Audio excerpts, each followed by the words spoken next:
Hey everybody, today we are in Romans 8:35. Let me read it for us. It says this: Who shall separate us from the love of Christ?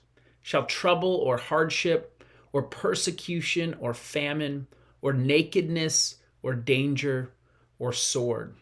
And I love how the New Living Translation says it. It says this: can anything ever separate us from Christ's love? Does it mean he no longer loves us?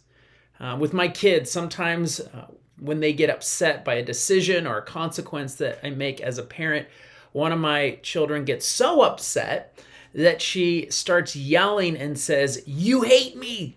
You hate me! You don't love me anymore!" And it's this intense, extreme reaction to a simple correction or to some little thing that's not going right in her life. And we get this intense reaction like her whole world is ending or falling apart.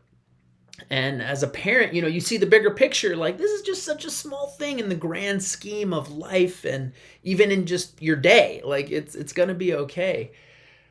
But don't we do the same thing in our lives? Right? When something doesn't go our way, when something falls apart, we go, "God, you must hate us. You don't love us. You want nothing to do with me. Do you even see me? Do you even hear my prayers?" And we have these intense reactions. And God's looking down like a parent just going, "I got it.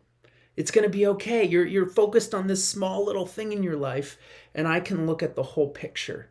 And it's not just our human timeline, our human life. It's all eternity. He's looking at that saying, "I got you. It's going to be okay." And so we know that in our heads, but sometimes that doesn't translate or sink into our hearts. And so how do we reconcile that? How do we make that connection? And I know one of the ways I do it for my kids is I tell them, like, "No, I love you." Just because you're upset doesn't mean I don't love you.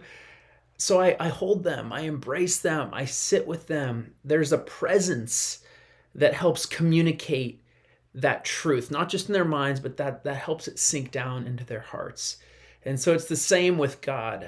It's scripture and reminding our minds of the truth that God's with us. He's comforting us. He's walking alongside us. But there's also cultivating that place of quiet, of intimacy, where you can sit with him and he can fill up your heart.